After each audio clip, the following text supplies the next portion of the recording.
Hello दोस्तों, देखिए भारतीय टीम के लिए बहुत जोरदार तालियां, क्योंकि जो किसी भी एशियन कंट्री ने नहीं कर पाया वो भारतीय टीम ने करके दिखाया है। देखिए साउथ अफ्रीका के केप टाउन में भारत का तिरंगा लहरा के दिखाया भारतीय क्रिकेट टीम ने, और उनको बहुत बहुत बधाई, बहुत बहुत शुभकामनाएं, क्योंकि किसी भी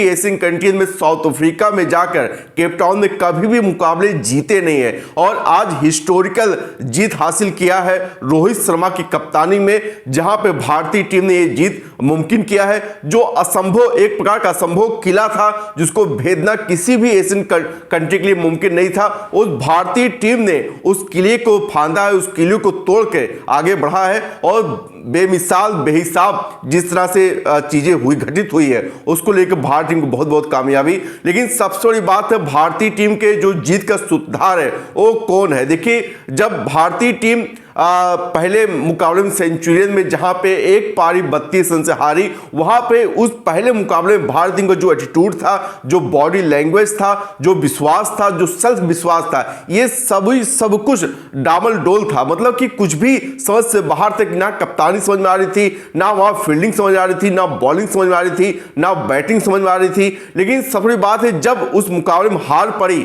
उसके बाद काफी आलोचनाएं भी हुई, लेकिन जब सेकंड मुकाबले में उसके पहले रोहित शर्मा की प्रेस कॉन्फ्रेंस भी हुई थी, जहां पे रोहित शर्मा ने यह बयान दिया था हम दूसरे मुकाबले में कम बैक करेंगे, और सबसे बड़ी बात है उनका हम फिर से हम एज ए टीम फिर से रिज्वाइन होंगे, रीग्रुप होंगे, और वही सेम हुआ।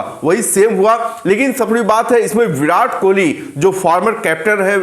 रहे हैं भारत के, उन्होंने का बहुत बड़ा योगदान है, चाहे वो टैक्टिक्स के रूप में ले लिया जाए, चाहे फील्ड प्लेसमेंट के रूप में ले लिया जाए, चाहे रोहित शर्मा को जाके जिस तरह से चीजें डिस्कस कर रहे थे उसको लेकर कहा जाए। लेकिन जिस तरह से रोहित शर्मा और विराट कोहली की जोड़ी थी, उस जोड़ी के हिसाब से ही जिस तरह चीजें घटित हुई उसके वजह से भारतीय टीम इतने बड़े हिस्टोरिकल जीत हासिल किया। लेकिन इस मुकाबले में जो केप टाउन का मुकाबला दूसरा टेस्ट खेला गया, वहां पे भारत की जो बॉडी लैंग्वेज थी ये टोटली डिफरेंट थी, चाहे वो बॉलर हो गए, चाहे बैट्समैन हो गए, और पिच तो काफी डिफिकल्ट थी, किसी भी बैट्समैन के लिए आसान नहीं थी। वैसे भी साउथ अफ्रीका की जो कंडीशन होती कभी बैट्समैन के लिए आसान नहीं होती है, और जो भी बैट्समैन वहां पे अच्छा करता है वो डेफिनेटली बात हो उसके अंदर बहुत तगड़ा एबिलिटी होगी तभी अच्छा कर सकता है। अदरवाइज जो थोड़े से एबिलिटी वाले बल्लेबाज है वो तो वहां टिक नहीं कर पाएंगे, बिल्कुल भी खेले ही नहीं पाएंगे। जिस तरह से वहां पे बाउंस होती है, जिस तरह से गेंद कभी नीचे रहती कभी ऊपर रहती है, कभी क्योंकि वहां स्विंग तो होती है, वहां सीम होती है, मतलब कि जो पिच पे गेंद पड़ती है उसके बाद किसी भी तरफ कांटा बदल सकती है, ये चीज साउथ अफ्रीका में ज्यादा होती है। लेकिन सबसे बात है वहां पे जिस तरह से टॉस जीत के केप टाउन में डिल एगर ने बैटिंग करने का फैसला किया, 55 पे ही ऑल आउट कर दिया भारतीय टीम ने, 55 पे आउट कर दिया। वहां सिराज छा गए, जो मियां मैजिक था, फिर से कारगर 6 विकेट लिया, कारगर साबित हुआ, 6 विकेट लिया। लेकिन दूसरी उसके बाद जिस तरह से भारतीय टीम जब बैटिंग करने आए वहां पे 153 पे ही बुक हुआ, जहां पे 98 रन की करीब लीड भारतीय टीम को मिली। भारतीय टीम को 98 रन की लीड मिली, और उसमें ऐसा लग रहा था काफी कम लीड है, लेकिन पिच के मिजाज को देखते हुए, वहां कंडीशन हालात को देखते हुए ये कहना गलत नहीं था कि 98 रन की जो लीड थी वो भी काफी तगड़ी और अच्छी लीड थी। और वहां पे विराट कोहली का बहुत बड़ा योगदान था, वहां 46 रन बनाया, और ऐसा लग रहा था कि और लंबा पारी खेल सके, लेकिन जिस तरह से कोई बल्लेबाज साथ नहीं, चाहे श्रेयस अय्यर हो गए, चाहे शुभम गिल हो गए, चाहे के राहुल हो गए, चाहे रविंद्र जडेजा हो गए, जितने भी बल्लेबाज आते गए और जाते गए, केवल जसप्रीत बुमराह भी आया वो भी चले गए। लेकिन उसी दबाव की वजह से विराट कोहली भी 46 पे आउट हुए। लेकिन उसके पहले रोहित शर्मा ने अच्छी पारी के लिए 38 रन बनाया था, और ओपनिंग करते हुए शुभम गिल ने भी 36 रन योगदान दिया, क्योंकि ये छोटा स्कोर में छोटे छोटे जो योगदान होते हैं काफी महत्वपूर्ण होते हैं, और यही करके दिखाया भारतीय टीम ने। लेकिन जब 98 रन की लीड मिल चुकी तो वहां पे काफी मुश्किल था साउथ अफ्रीका टीम के लिए, क्योंकि हमारी बॉलिंग चढ़ी हुई थी। और दूसरे पारी में जिस तरह जसप्रीत बुमराह ने बॉलिंग किया, 5 रन लिया उन्होंने, और जसप्रीत बुमराह हमेशा, मतलब कि किसी भी, चाहे साउथ अफ्रीका हो गए, चाहे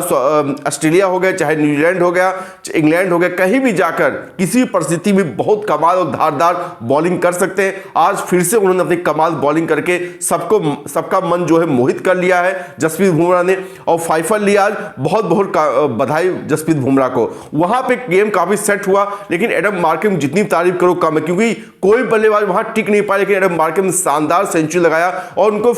जब नीचे 7-8 आउट हो उनको लाइसेंस मिल गया था। वहां देखिए प्रसिद्ध कृष्णा को एक ही ओवर 20 रन बनाया और एक कैच भी ड्रॉप हुआ था केएल राहुल से, लेकिन बहुत शानदार इनक्रेडिबल पारी खेली है एडम मार्करम में। देखिए लूजिंग कॉस्ट में आया लेकिन उसको कोई मतलब नहीं है, बहुत शानदार बहुत लाजवाब पारी खेली एडम मार्करम ने। और साउथ अफ्रीका सिर्फ 79 रन की 78 रन बनाया था और 79 रन चाहिए तो भारत को मुकाबला जीतने के लिए सेकंड टेस्ट, जो आराम से जीत लिया 3 विकेट खो के। जो विराट कोहली का विकेट गिरा है मुझे लगता है फालतू विकेट गिरा है और विराट कोहली मतलब फालतू चक्कर में जो बैक की गेंद उससे मार चक्कर में आउट हो गए। अदरवाइज ये मैं कहना गलत नहीं होगा कि यार विराट कोहली वो फालतू शॉट था, उसको कोई जरूरत थी नहीं उस समय, क्यों 4-5 रन चाहिए थे जीत के लिए, आराम से मुकाबला जीत लेते, कोई जरूरत थी भी नहीं। लेकिन विराट कोहली बल्ला चला दिया, अनलक्की रहे, बल्ले गेंद पे लगे, ग्लव्स लग के विकेट के पास चले गए। अदरवाइज 8 विकेट जीता भारतीय, लेकिन भारतीय को फिर बहुत बहुत बधाई। और सीरीज जो है 1-1 ड्रॉ हो गई और ये साउथ अफ्रीका में रोहित शर्मा और उसके पहले MS धोनी पहले ऐसे कप्तान बन गए हैं जो साउथ अफ्रीका में जो सीरीज मैचेस है टेस्ट मैचेस उसको ड्रॉ करने में कामयाब हुए। तो बहुत बहुत बधाई रोहित शर्मा को और भारतीय टीम को उनकी तगड़ी और बेमिसाल बेहिसाब परफॉर्मेंस करने के लिए। देखिए 2 ही मैच की टेस्ट सीरीज थी, अगर तीसरा मुकाबला होता तो और तगड़ा होता, क्योंकि अब भारतीय टीम पूरी तरह से लय में आ चुकी थी, पूरी तरह जोश में आ गई, पूरी तरह से